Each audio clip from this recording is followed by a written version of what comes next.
अस्सलाम वालेकुम। सब्सक्राइब कीजिए और बेल आइकॉन प्रेस कर दीजिए ताकि नेक्स्ट वीडियो का नोटिफिकेशन आपको बआसानी मिलता रहे। ये ख्वाब नहीं था। मैंने जागती आंखों के साथ उसे सामने के रोशनदान में से रोशन जर्रों की शक्ल में कमरे में आते हुए देखा था। ये सच है, उस वक्त मैं बिस्तर पर दराज था, मगर मेरी आंखें खुली थी। फिर देखते ही देखते उसका वजूद इंसानी रूप धार गया और निहायत खूबसूरत लड़की के रूप में मेरे सामने मौजूद थी। मगर उसके खूबसूरत जिस्म से ताफुन उठ रहा था कि मुझे मजबूरन सरहाने के नीचे से रुमाल निकालकर नाक पर रखना पड़ा। इस ताफुन ने ही मुझे इस बात का एहसास दिलाया था कि रात के वक्त चुड़ैलें चमगादड़ों का रूप धार कर अपने ठिकानों से निकलती हैं। गो वो चमगादड़ का रूप लेकर कमरे में नहीं आई थी और फिर मैंने देखा वो हसीन चेहरा आहिस्ता आहिस्ता बदसूरती और भयानक वन में तब्दील होने लगा था। उसकी मोटी मोटी आंखें अंदर को धंसने लगी थी और दांत किसी खंजर की शक्ल में नुमायां हो रहे थे। चेहरे की रंगत सियाह पड़ने लगी थी। ये सब देखते हुए कौन होगा जो अपने हवास पर काबू रख सके। मेरा हाल भी उस वक्त काबिले दीद था। खौफ के मारे मुंह खुला पड़ रहा था और दिल की धड़कन इस हद तक बढ़ गई थी कि मुझे यूं महसूस हो रहा था जैसे अभी सीना फाड़कर बाहर निकल आएगा। कानों में शाएं शाएं होने लगी थी और फिर अचानक मेरा हाथ सरहाने कील के साथ लटकी तस्बीह पर पड़ा और मैंने तस्बीह को पकड़ लिया। बस फिर क्या था, उस चुड़ैल के मुंह से भयानक चीख निकली और वो पलक झपकते ही चमगादड़ का रूप धार कर रोशनदान से निकल भागी और मेरे हवास आहिस्ता आहिस्ता बहाल होने लगे। मैंने खुदा का शुक्र अदा किया। मेरी आदत थी सोने से पहले ही 4 या 5 तस्बीह पढ़कर सोया करता था। इस तरह मुझे सुकून मिल जाता था। मैं बीए का तालिब इल्म हूँ। इस मकान में आए हुए मुझे 20 दिन हुए थे। मैं गांव से पढ़ने के लिए शहर आया था। मेरा ताल्लुक खाते पीते घराने से था, मगर बचपन से ही कंजूस वाक़े हुआ था। अगर चाहता तो शहर में कॉलेज के करीब ही कोई अच्छा सा मकान किराए पर ले सकता था, मगर मैंने बचत की। और दूसरी बात यह थी, मेरे साथ औरंगजेब भी गांव से आया था, जो महंगे मकान का बोझ बर्दाश्त नहीं कर सकता था। उसके मजबूर करने पर ही हमने शहर से कुछ फासले पर इस बस्ती में ये मकान पसंद किया था। वैसे मकान कुशादा, साफ सुथरा और हवादार था। जिसका ये मकान था वो कोई बाज़ौक इंसान ही था। और फिर कॉलेज आने जाने में कोई दुश्वारी ना थी। बस्ती से कोई 250-300 गज के फासले पर बड़ी सड़क थी, जहां से हर 5 मिनट के बाद बस मिल जाती थी और यह खुशगवार सफ़र सबके लिए आसान हो जाता था। बस्ती के करीब से ही एक नदी भी गुजरती थी और वहां से ज़रा हटकर नदी किनारे हिंदुओं का शमशान घाट भी था, जहां वो अपने मुर्दों को लाकर जलाया करते होंगे। मेरे कमरे का रोशनदान उस शमशान घाट की तरफ था। कल छुट्टी का दिन था। मैं और औरंगजेब घर पर ही थे और दोपहर का खाना खाकर टहलते हुए उस तरफ निकल गए जहां शमशान घाट था। वहां पुराने खंडर भी थे, मगर अब इस शमशान घाट में किसी मुर्दे को लाकर नहीं जलाया जाता था। शायद सदियों पहले ही हिंदुओं ने किसी वजह से अपने मुर्दे यहां लाना छोड़ दिए थे। इसकी वाकई एक माकूल वजह थी जो सामने आई। शमशान घाट से जरा दूर एक धोबी से हमें यह बात मालूम हुई थी, जो उस तरफ दूसरे धोबियों के साथ लोगों के कपड़े धो रहा था। यह एक उम्र रसीदा मगर मजबूत कदकाठ का शख्स था। उसने हमें उस तरफ जाने से मना किया था, मगर हमने उसकी नसीहत पर तवज्जो नहीं दी थी और शमशान घाट में दाखिल हो गए, जिसकी 4 दीवारी टूटी फूटी शक्ल में अब भी मौजूद थी। उस शमशान घाट में दाखिल होते ही हमें एक बूढ़े बरगद के दरख्त पर, जो शायद 800-900 बरस से भी ज्यादा पुराना होगा, हमें सैकड़ों की तादाद में चमगादड़ें उल्टी लटकती नजर आईं। हम दोनों को शरारत सूझी और हमने पत्थर उठा उठाकर उन पर बरसाने शुरू कर दिए, जिसके साथ ही एक शोर तूफान की मानिंद उठा और हम लोग खौफजदा हो गए। चमगादड़ें इतनी तादाद में हमारे सरों पर शोर मचाते हुए उड़ रही थी कि उनके वजूद ने सूरज की किरणों को भी ढांप लिया था और हम उल्टे कदमों भाग उठे और शमशान घाट के बाहर आकर ही दम लिया। हमारा सांस बुरी तरह फूल रहा था और दिल की धड़कन बेकाबू हुए जा रही थी। हमें चमगादड़ों पर बहुत गुस्सा आया और हमने दिल ही दिल में इस बात का फैसला कर लिया कि अगली इतवार को छर्रों वाली बंदूक लेकर आएंगे और इन चमगादड़ों को ऐसा मजा चखाएंगे कि वो शमशान घाट को छोड़ भागेंगी। हमें वापस आता देखकर उस धोबी ने तमस्खुर उड़ाने वाले अंदाज में कहा, क्यों बाबूजी, क्या हुआ? इतनी जल्दी क्यों वापसी चले आए? खैरियत तो गुजरी ना? उसकी बातों की चुभन को हमने बुरी तरह महसूस किया और कुछ देर बाद मैंने उसे जवाब दिया, हम अगले इतवार को फिर आएंगे और जिन चुड़ैलों से तुमने हमें डराया है ان کا مزاج بھی درست کر دیں گے۔ ہم بھی ہمت ہارنے والے نہیں ہیں اور نہ ہی گھبرانے والے۔ میری اس بات کو سن کر وہ شخص سنجیدہ ہو گیا اور چند لمحوں کے بعد بولا، بابو جی ہماری مانو تو اپنے دل سے شمشان گھاٹ کی طرف دوبارہ جانے کا خیال نکال دو۔ وہاں داخل ہوتے ہوئے تو اچھے اچھوں کا پتا پانی ہو جاتا ہے۔ وہ لوگ بزدل ہوتے ہوں گے، ہم بزدل ہرگز نہیں۔ تم دیکھ لو گے اگلی اتوار کو ہم آئیں گے اور شمشان گھاٹ میں درختوں کے ساتھ لٹکی ہوئی جتنی چمگادڑیں ہیں جنہیں تم چڑیلے کہتے ہو بھون کر رکھ دیں گے، میں نے ذرا غصیلے لہجے میں کہا۔ میں نے دیکھا اس شخص کا چہرہ دھواں اور چہرے پر خوف کی علامت پیدا ہو گئی، اور کچھ دیر بعد ہم گھر لوٹ آئے، اور پھر آج کی رات میں نے پورے ہوش و حواس میں ایک چڑیل کو دیکھا، اور پھر رات بھر میں اچھی طرح سو نہیں سکا۔ دن چڑھنے پر جب میں اٹھا اور اپنے کمرے سے نکلا تو میں نے دیکھا اورنگزیب بیدار ہو چکا تھا۔ ہم نے وضو کیا اور گھر کو تالا لگا کر مسجد چلے گئے۔ راستے میں بس ادھر ادھر کی باتیں ہوتی رہی۔ واپسی پر بھی ہمارے درمیان کوئی خاص بات نہ ہوئی۔ دراصل اگر میں رات والی بات اورنگزیب سے کرتا تو وہ میری بات کا کبھی یقین نہ کرتا اور اسے میرے خواب سے تعبیر کرتا، مجھے بزدل سمجھنے لگتا۔ نماز کے بعد واپس گھر آئے اور ہم کپڑے بدل کر کالج جانے کی تیاری کرنے لگے۔ ناشتہ ہم شہر کے ایک مشہور ہوٹل سے کیا کرتے تھے۔ وہاں کا کھانا بہت لذیذ اور مزیدار ہوتا تھا۔ اورنگزیب بڑی بے چینی سے چھٹی کے دن کا انتظار کر رہا تھا، مگر میں کچھ خوف زدہ تھا، اس لیے میں نے اورنگزیب پر اس بات کو ظاہر نہیں ہونے دیا۔ اور جب ایک دن اس نے مجھ سے چھرے والی بندوق خریدنے کی فرمائش کی تو میں نے بلا جھجک اسے پیسے دے دیے، لیکن وہ مجھے اپنے ساتھ لے گیا اور پھر اس نے اسلحے کی ایک دکان سے کارتوس والی بندوق خرید لی۔ تو میں کچھ حیران ہوا کیونکہ یہ بندوق بہت قیمتی اور مہنگی تھی۔ میرا خیال نہیں تھا کہ وہ یہ خریدے گا۔ میں اس سے بولا، اورنگزیب یہ تم نے اتنی مہنگی بندوق کیوں خریدی؟ اس پر اس نے جواب دیا، چمگادڑوں کو مارنے کے لیے چھروں والی بندوق کافی نہیں تھی، اس لیے میں نے کارتوس چلانے والی یہ بندوق خرید لی ہے تاکہ زیادہ سے زیادہ چمگادڑوں کا خاتمہ ممکن ہو سکے۔ اب میں اسے کیسے سمجھاتا کہ ہمارا واسطہ سچ مچ چڑیلوں سے پڑنے والا ہے۔ خیر ہم نے 2 شکاری چاقو بھی خرید لیے تاکہ بوقت ضرورت کام آ سکیں۔ میری اس تیاری پر اورنگزیب کو حیرت ہو رہی تھی، مگر وہ خاموش تھا، یا پھر وہ سمجھ گیا تھا کہ میں اندر سے خوفزدہ ہوں۔ ابھی ہم گھر پہنچے ہی تھے کہ مکان کے دروازے کے قریب دیوار کے ساتھ کسی کو بیٹھے ہوئے دیکھا۔ اس شخص نے کالا کمبل اوڑھا ہوا تھا اور چہرہ بھی کمبل میں چھپا تھا۔ نہ جانے کیا بات تھی کہ میں گھبرایا اور خوفزدہ ہو گیا۔ اورنگزیب نے اس شخص کی طرف زیادہ دھیان نہ دیا اور تالا کھول کر دروازے کو دھکیلتے ہوئے مکان میں داخل ہو گیا۔ اس کمبل پوش شخص کو نہ جانے کیا ہوا کہ میں اورنگزیب سے کچھ پیچھے رہ گیا، اور جب میں نے دروازے میں قدم رکھا تو اچانک اس شخص نے کمبل میں سے اپنا منہ باہر نکال لیا، تو مجھے یوں لگا جیسے میرے قدم زمین میں گڑ کر رہ گئے ہوں۔ اس کے ساتھ ہی سردی کی ایک لہر میری ریڑھ کی ہڈی سے گزر گئی۔ اس خوفناک شخص کا رنگ کالے کمبل سے کچھ ہی کھلتا ہوا تھا، اتنے کالے حبشی بھی نہیں ہوتے۔ اس کی سیاہ رنگت پر سرخ انگارہ جیسی آنکھیں تھی اور سیاہ چہرے پر ہونٹ کسی کبوتر کے لہو جیسے تھے۔ یوں لگتا تھا جیسے وہ ابھی ابھی کسی کا خون پی کر آیا ہو۔ مکان کے اندر قدم بڑھانا میرے بس میں نہیں تھا۔ وہ تو اورنگزیب کا بھلا ہو مجھے یوں خوفزدہ دروازے میں کھڑا دیکھ کر میری طرف چلا آیا تھا، مگر اس کے ساتھ ہی اس شخص نے جلدی سے اپنے چہرے کو ڈھانپ لیا اور اٹھ کر تیز تیز چلتا ہوا نظروں سے اوجھل ہو گیا۔ یہ کیفیت دیکھ کر اورنگزیب بھی پریشان ہو کر پوچھنے لگا، کیوں، کیا ہوا بھائی؟ اور یہ تمہارا چہرہ دھواں دھواں کیوں ہو رہا ہے؟ کون تھا وہ کمبل پوش جس کی طرف میں نے کچھ زیادہ دھیان نہیں دیا تھا، جو مکان کی دیوار سے ٹیک لگا کر بیٹھا ہوا تھا اور تم مجھ سے کچھ دور پیچھے رہ گئے تھے؟ میرے پیچھے کیا بیتی تم پر؟ اورنگزیب کی باتیں سن کر میں اس کے ساتھ ہی خاموشی سے مکان کے اندر چلا آیا۔ اسے کوئی جواب نہیں دیا۔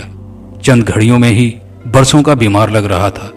اورنگزیب نے جب میری یہ حالت دیکھی تو گھڑے سے ٹھنڈے پانی کا گلاس لا کر مجھے پکڑا دیا۔ پانی پینے کے بعد میری حالت کچھ سدھری، مگر اب میں اورنگزیب سے کچھ چھپانا نہیں چاہتا تھا۔ کسی وقت بھی کچھ ہو سکتا تھا، مگر اس نے مجھ سے اپنی باتوں کا جواب طلب نہیں کیا۔ رات کو جب ہم عشاء کی نماز پڑھ کر آئے اور اپنے اپنے کمروں میں جانے لگے تو مجھے فوراً خیال آیا میرے کمرے میں اکیلے سونے سے مجھے مزید ڈر محسوس ہوگا، تو میں اس سے بولا، یار اورنگزیب ایسا کرو، آج رات تم میرے کمرے میں ہی سو جاؤ۔ ہاں ہاں کیوں نہیں، میں بھی تم سے یہی کہنا چاہتا تھا، کیونکہ میں محسوس کر رہا ہوں آج تمہاری طبیعت کچھ زیادہ ٹھیک نہیں لگ رہی ہے۔ रात आराम से बीत जाएगी। औरंगजेब अपना सरहाना और कंबल उठाए मेरे पीछे चला आया। हम लोग साथ साथ लेट गए। कुछ देर तो हम खामोश रहे, लेकिन मुझे इस बात का एहसास था कि वो बोलेगा। हाँ भाई, अब बताओ तुम क्या कहना चाहते हो। मुझे कुछ कुछ समझ आ गई है कि अब तक मुझसे कुछ छुपाते आ रहे थे और अब वो बातें मुझे बताना चाह रहे हो। औरंगजेब ने उसे कुरेदा। हाँ दोस्त, मैं अंदर ही अंदर बड़े कर्ब में मुब्तला हूँ। क्या हुआ? उसने पुरतजस्सुस लहजे में मुझसे पूछा। इस पर मैंने उसे तमाम वाकया मनोवन कह सुनाया।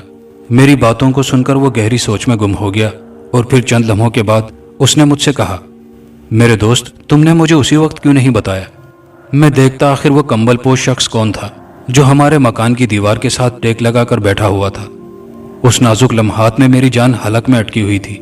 शायद उसकी आंखों के सहर ने मेरी कुव्वत गोयाई सल्ब कर ली थी। मैं तुमसे क्या बात करता? मैंने जवाब दिया, खैर अब अगर वो कभी कहीं नजर आए तो मुझे तुम जरूर बताना।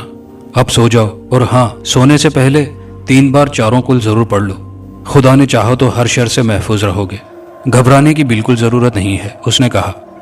मैंने उसकी बात पर फौरन अमल किया और फिर सारी रात खूब गहरी नींद सोया। उस दौरान मुझे कोई परेशानी लाहक नहीं हुई। सुबह हुई तो हम मामूल के कामों में मशगूल हो गए और जब कॉलेज जाने के लिए घर से निकले तो मैंने देखा रास्ते में एक दरख्त के नीचे जो मोची जूतों की मरम्मत किया करता था वो इशारों से हमें अपनी तरफ बुला रहा है। वो शख्स कोई 60-65 बरस का होगा। दाढ़ी के बाल तकरीबन सफ़ेद हो चुके थे, मगर चेहरे पर कोई खास झुर्रियां नहीं थी। कद काट का भी मजबूत था। मैंने औरंगजेब को मोचे की तरफ मुतवज्जो किया और फिर हम दोनों उसकी तरफ बढ़े और करीब पहुंचकर औरंगजेब ने पूछा, बाबा जी क्या बात है? तुम्हें हमसे कोई काम है? खैरियत तो है ना? उसकी बात पर उस शख्स ने फौरी तौर पर कुछ न कहा। हमें यूं महसूस हुआ था जैसे वो किसी गहरी सोच में हो। मालूम हो रहा था कि वो हमसे कोई खास बात कहना चाहता है। वो काफी देर अपना सर झुकाए बैठा रहा और हम गुमसुम उसे तकते रहे। उसकी बात सुनने के लिए हम बेताब थे। कल कोई शख्स काला कंबल ओढ़े आप लोगों से मिला था? उसने संजीदा लहजे में पूछा। हाँ, कल एक ऐसा ही शख्स हमारे मकान के दरवाजे के पास बैठा था। उसका चेहरा निहायत भयानक था कि उसे देखते ही मेरा दिल हौल खाने लगा था। मैंने उसे जवाब दिया तो मेरा अंदाजा दुरुस्त निकला। यह कहकर वो खामोश हो गया। उस पर औरंगजेब बोला, बाबा जी, आप उस शख्स के बारे में क्या जानते हैं? आखिर कौन था वो और उसे हमसे क्या गर्ज थी? वो हमारे मकान के पास क्यों बैठा हुआ था? इस बात का जवाब मैं बाद में बताऊंगा। इस वक्त सिर्फ इतना कहना जरूरी है कि उससे होशियार रहें। एहतियात बहुत जरूरी है। मोची ने कहा। हम शशोपंज में पड़ गए और एक दूसरे का मुंह देखते हुए वहां से चल दिए। अभी हम बड़ी सड़क पर पहुंचे ही थे कि एक बस आ गई और हम जल्दी जल्दी उस पर सवार हो गए। मैं औरंगजेब के बारे में कुछ कह नहीं सकता। अलबत्ता मुझे किसी अनजाने से खतरे का एहसास होने लगा था। मैं मोची की बातें सुनकर अंदर से खौफजदा हो गया था। उसने मजीद कुछ बताने से वक्ती तौर पर गुरेज किया था। कॉलेज में भी किसी लेक्चर को सुनने का दिल नहीं चाह रहा था। कोई पीरियड मैंने तवज्जो से नहीं लिया। मैं दोपहर का खाना खाते हुए ही अचानक उछल पड़ा। मेरे पाँव के साथ एक सिया बिल्ली अपना जिस्म खुजाने लगी थी। मुझे इस तरह घबरा कर खड़े होते देखकर औरंगजेब मेरी तरफ मुतवज्जो हो गया। क्या हुआ? उसने पूछा। मैंने उसे कोई जवाब नहीं दिया। उस सिया बिल्ली को खौफजदा नजरों से देखता रहा। मुझे यूं लगा जैसे उसकी आंखें हूबहू उस काले कंबल वाले शैतान जैसी थी। मेरे जवाब ना देने पर औरंगजेब उठा और मेरी तरफ आया और फिर उसने सिया बिल्ली को एक जोरदार ठोकर रसीद की, मगर वो चोट खाकर भी भागी नहीं, बल्कि दांत निकालते हुए अपने मुंह से खौफनाक आवाजें निकालने लगी। औरंगजेब ने एक जोरदार ठोकर और रसीद कर दी, जिस पर सिया बिल्ली ने गुर्राते हुए उसके पांव पर अपना पंजा मारा, मगर उसने तीसरी ठोकर इस जोर से मारी कि बिल्ली खासी दूर जा गिरी और वहां से भाग गई। होटल में मौजूद लोग उस तरफ मुतवज्जो हो गए थे, मगर औरंगजेब ने परवाह न की और इत्मीनान से जाकर अपनी कुर्सी पर बैठ गया और खाना खाने लगा। मैंने निवाला तोड़कर मुंह में डाला और उसे चबाने लगा, मगर निवाला मेरे हलक से नहीं उतर रहा था। खाना खाकर हमने बिल दिया और होटल से बाहर निकल आए और फिर बस पकड़कर घर की तरफ चल दिए। जब बस से उतरकर उस गली में दाखिल हुए जहां एक दरख्त था, तो हमने महसूस किया वो मोची कामकाज छोड़कर जैसे हमारा ही इंतजार कर रहा हो। हम लोग भी सीधे उसकी तरफ बढ़े। जब हम उसके करीब जाकर खड़े हुए तो उसने थोड़ी देर के लिए अपना चेहरा झुका लिया, जैसे वो कुछ सोच रहा हो।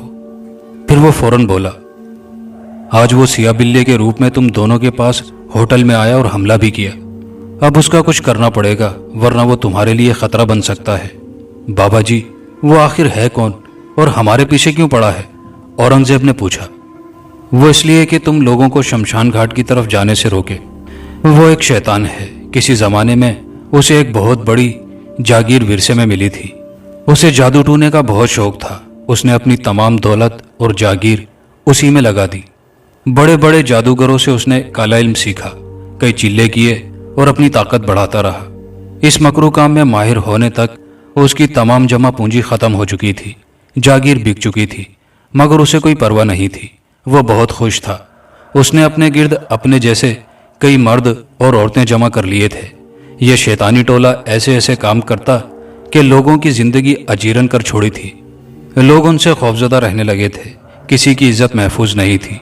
सैकड़ों मासूम बच्चे उनके अमलियात की भेंट चढ़ चुके थे। और फिर उन लोगों ने शमशान घाट में डेरे जमा लिए, जिसकी वजह से इस इलाके में रहने वालों ने उस शमशान घाट पर मुर्दे जलाने छोड़ दिए और वो वीरान हो गया। फिर उन पुरस्रार कुव्वतों ने खुद को हलाक कर लिया ताकि बदरूहें बन सके। तुम दोनों ने शमशान घाट में उस बरगद के दरख्त पर जिन चिमगादड़ों को देखा था, वो सभी शैतान थे, जो दिन के वक्त चिमगादड़ों के रूप में उल्टे लटके रहते हैं और रात के वक्त अपने शैतानी कामों में मसरूफ रहते हैं। चांद की 14वीं रात को दूर दराज के कहीं गांव से 6-7 महीने के बच्चे को उठा लाते हैं और उसे हलाक करके अपनी शैतानी कुव्वत बढ़ाते हैं।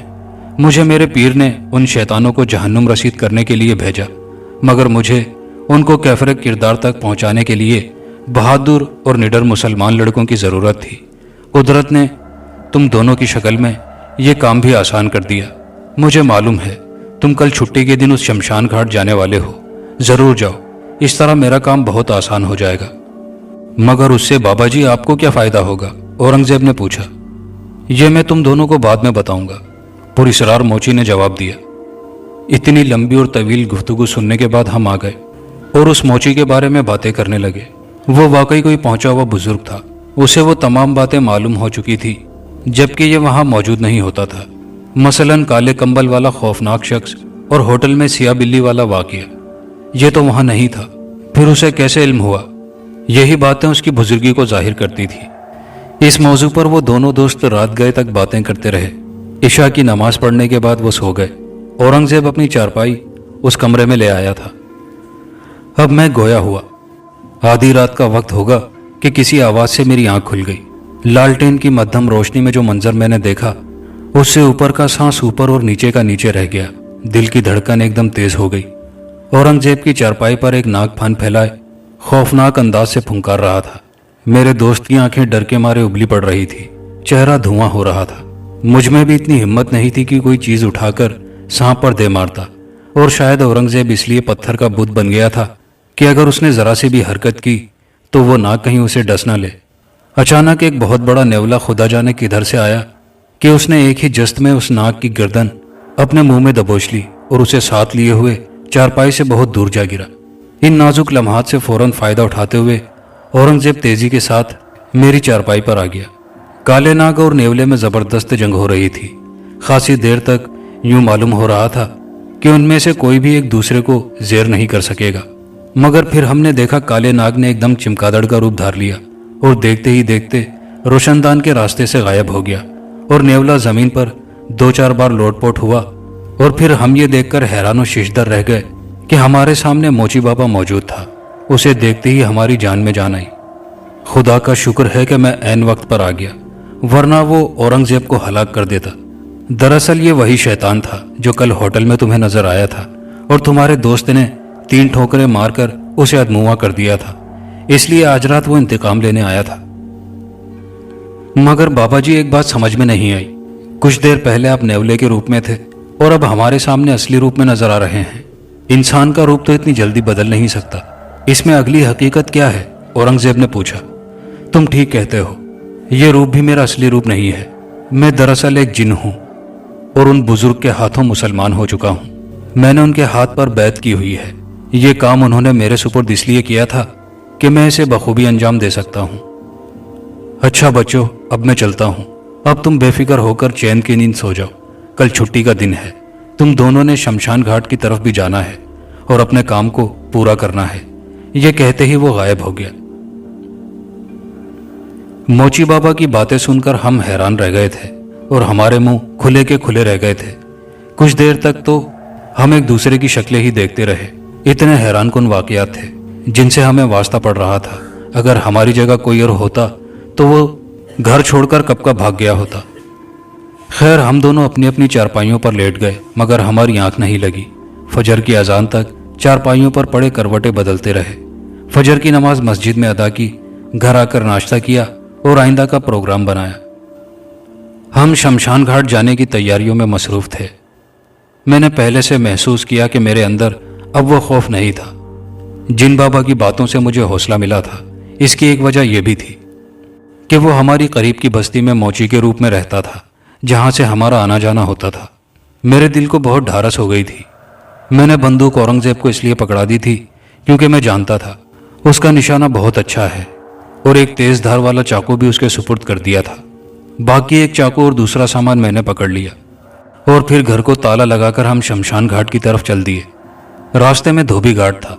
ہم نے دیکھا سب دھوبی اپنا کام کاج چھوڑ کر ایک جگہ جمع تھے، یوں لگتا تھا جیسے ہمارا ہی انتظار کر رہے ہوں۔ جب ہم پہنچے تو وہ دھوبی جس سے پچھلی اتوار کو گفتگو ہوئی تھی اور جس نے ہمیں شمشان گھاٹ کی طرف جانے سے منع کیا تھا، آگے بڑھ آیا اور ہاتھ جوڑتے ہوئے بولا، بچوں، مجھے معلوم تھا آج تم ضرور آؤ گے، اسی لیے ہم سارے کام کاج چھوڑ کر تمہارا انتظار کر رہے تھے تاکہ تم لوگوں کو شمشان گھاٹ کی طرف جانے سے روک دیں۔ اپنی جان پیاری ہے تو اس طرف جانے کا اپنا ارادہ ترک کر دیں۔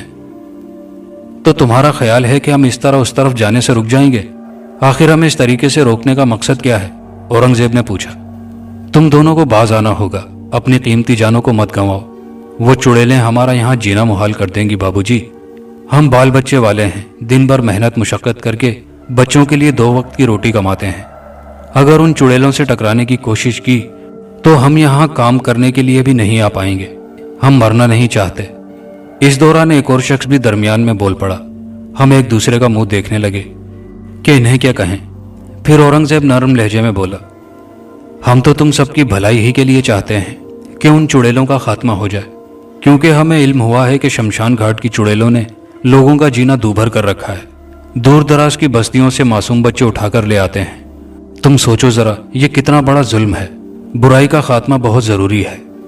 بیٹے، تم کہتے تو ٹھیک ہو، ان چڑیلوں کا تو بڑے بڑے شکتی والے کچھ نہ بگاڑ سکے۔ تم کیا کر لو گے؟ دونوں جوانوں سے یہ کٹھن اور جان لیوا کام کیسے ممکن ہوگا؟ ان کا مقابلہ کرنا کوئی اتنا آسان کام تو نہیں ہے۔ ایک بوڑھا دھوبی بولا، ہم اکیلے نہیں ہیں، ایک تو اللہ تبارک و تعالیٰ کی ذات اقدس ہمارے ساتھ ہے، جو برے کاموں کا خاتمہ کرنے کے لیے انسان کا ساتھ دیتی ہے، اور ایک بزرگ ہستی بھی ہماری مدد کو ہے۔ تم لوگ دیکھ نہیں رہے ہم کتنے بے خوف اور نڈر ہو کر اس طرف بڑھ رہے ہیں؟ حالانکہ ان چڑیلوں میں سے کچھ چڑیلوں نے مختلف روپ بدل کر ہم پر وار کرنا بھی چاہا، مگر وہ ہمارا کچھ نہ بگاڑ سکی۔ باری تعالیٰ کی مدد ہمارے ساتھ شامل حال تھی، اور اب بھی انشاءاللہ العزیز وہ سب ہلاک ہو جائیں گی، ہم ہی ان کا خاتمہ کر دیں گے، اورنگزیب نے کہا۔ وہ سب یہ باتیں سن کر مسکرا دی اور دعا کے لیے اپنے ہاتھ اٹھا لیے۔ ہم دونوں آگے بڑھ گئے۔ پھر جیسے ہی ہمارے قدم شمشان گھاٹ کی حدود میں پڑے، ہم پر خوف طاری ہونے لگا۔ اورنگزیب نے فوراً کہا، میرے دوست، درود شریف کے ساتھ کل شریف بھی پڑھنا شروع کر دو۔ یہ کہتے ہوئے اس نے خود بھی آیت الکرسی کی تلاوت کا دل میں ورد کیا۔ اس کی برکت سے ہمارے اندر کا خوف ختم ہو گیا۔ اسی وقت ہم نے محسوس کیا درخت کے ساتھ لٹکی ہوئی چمگادڑوں میں بے چینی سی پیدا ہونے لگی تھی۔ حالانکہ وہ درخت ہم سے خاصا دوری پر تھا، مگر دور سے ہی ہمیں ان میں ہلچل سی محسوس ہو رہی تھی۔ اکا دکا چمگادڑیں اڑنے بھی لگی تھی۔ جب ہم اس درخت کے نیچے پہنچے تو اورنگزیب نے ان خون آشام چمگادڑوں پر فائر کھول دیا۔ زبردست دھماکے کے ساتھ 20 چمگادڑیں زمین پر آ گری۔ ہمارے کپڑے لہو لہان ہو گئے۔ اورنگزیب نے اس کی پرواہ نہ کی اور کارتوس بندوق میں ڈال ڈال کر ان پر فائر کرتا رہا۔ شمشان گھاٹ میں اتنا بھیانک شور برپا تھا کہ ہم اگر کوئی بات ایک دوسرے سے کہتے تو وہ بات ہمیں سنائی نہ دیتی۔ اور پھر اچانک ایک بہت بڑی چمگادڑ نے اورنگزیب کو اٹھا لیا۔ حملہ کر کے وہ اڑتا ہوا ایک طرف کو چلا۔ یہ دیکھتے ہوئے میں بھی اس کے پیچھے دوڑا۔ وہ چمگادڑ ایک کھنڈر نما عمارت کے اندر داخل ہو گیا۔ اس چمگادڑ نے اورنگزیب کو چھوڑ دیا اور وہ فرش پر آ رہا۔ اس دوران اسے محسوس ہوا کہ فرش پر گرنے سے پہلے کسی نے اسے تھام لیا ہو۔ بلا شبہ یہ غیبی مدد تھی क्योंकि उसे कोई चोट नहीं आई थी। बंदूक अब भी औरंगजेब के हाथ में थी। मैं भी दौड़ता हुआ उसके करीब जा खड़ा हुआ। सामने वाला मंजर चौंका देने वाला था, जिसने हमें लर्जा कर रख दिया। हमारे सामने वही काले कंबल वाला पुरीसरार शख्स खड़ा था, मगर अब उसका सर नंगा था जो खूब चमक रहा था। उसके मकरू चेहरे पर भयानकपन मौजूद था। उसकी आंखें दिए की तरह रोशन थी। गो के ये दिन था और रोशनी बहुत तेज थी। उस शख्स के दोनों हाथों पर एक बच्चा था, जिसे उसने सर से बुलंद करके उठाया हुआ था। इतने में वो चमगादड़ जिसने औरंगजेब को उठाकर यहाँ यूं लाकर फेंका जैसे वो दूध पीता कोई बच्चा हो। वो एक खौफनाक औरत का रूप धार चुका था, जिसके मुंह से खौफनाक कहकहे बुलंद हो रहे थे कि उस काले कंबल वाले शैतान ने उसे झिड़क दिया। उस शैतान का चेहरा गजबनाक हो रहा था और वो ऐसी निगाहों से हमें देख रहा था जैसे वो हमें जिंदा न छोड़ेगा। हमारे दिलो दिमाग भी उनकी निगाहों के जेरे असर थे और फिर हमारे देखते ही देखते उसने बच्चे को जमीन पर पटक दिया। बच्चे के मुंह से कर्बनाक चीखें बुलंद हुई, लेकिन जहां बच्चा गिरा था वहां काफी घास उगी हुई थी। बच्चा जख्मी तो हुआ मगर मरा नहीं। और फिर हमने देखा कि उस शैतान ने 3 रुखों वाला नेजा निकाल लिया, जिसे त्रिशूल भी कहते हैं, और चाहता था कि वो नेजा बच्चे के पेट में घोंपकर उसका खात्मा कर दे कि उसका नेजे वाला हाथ हवा में ही मौलक होकर रह गया। उसने बहुत कोशिश की कि वो नेजा बच्चे के पेट में पेवस्त कर दे, मगर वो अपने नापाक इरादे में कामयाब न हो सका। और फिर उसके चेहरे पर खौफ तारी होने लगा और उसकी साथी शैतानी औरत और वो खुद नेजा बरदार पुरस्रार शख्स वहां से भाग जाना चाहते थे कि अचानक एक सिमत किसी को देखकर उनके उठे हुए कदम रुक गए और वो आहिस्ता आहिस्ता पीछे की तरफ हटने लगे, मगर हमें कोई नजर न आया। अचानक उन शैतानों के जिस्मों को आग ने अपनी लपेट में ले लिया और हमारे देखते ही देखते वो दोनों जलकर राख हो गए। इसके साथ ही जिन बाबा हम पर जाहिर हो गया और हमें इस बहादुरी के काम पर मुबारकबाद दी। हम वहां से वापस हुए तो हमने देखा बरगद का वो दरख्त चिमगादड़ों से पाक हो चुका था और उसके नीचे पड़े सैकड़ों ढांचों से बदबू उठ रही थी। हमने उस बदबू से बचने के लिए मुंह पर रुमाल रख लिए और तेज तेज कदम लेते हुए शमशान घाट से बाहर निकल आए। जिन बाबा वहां से अपने पीर साहब के पास कामयाबी की खबर सुनाने चले गए। जब दोनों दोस्त धोबी घाट पर पहुंचे तो वहां मौजूद धोबी हैरत और खौफ से हमें यूं देखने लगे कि उन्हें यकीन ही ना आ रहा हो कि हम दोनों वही हैं, मगर औरंगजेब के हाथ में बंदूक देखकर समझ गए। दरअसल हमारा तमाम जिस्म खून में लथपथ था, चेहरे भी बुरी तरह बिगड़े हुए थे। अपने मकान पर पहुंचकर हम नहाए और कपड़े बदले। नहाने से पहले हमने आईने में अपनी शक्लें देखी तो हंसे बगैर न रह सके, क्योंकि हम एक अजियतनाक और खौफनाक माहौल से गुजर कर आए थे। उस दिन के बाद दरख्त के नीचे हमें वो मोची बाबा कभी दिखाई न दिया जो जिन के रूप में नजर आता था, और जो कुछ मुझ पर और औरंगजेब पर गुजरी उसे हम बरसों तक भुला ना सके थे। दोस्तों, कहानी अच्छी लगी हो तो वीडियो को लाइक शेयर जरूर कीजिएगा, कमेंट बॉक्स में अपनी राय का इजहार कीजिएगा, और चैनल पर नए आने वाले दोस्तों से गुजारिश है कि चैनल को लाजमी सब्सक्राइब कर लीजिए। शुक्रिया।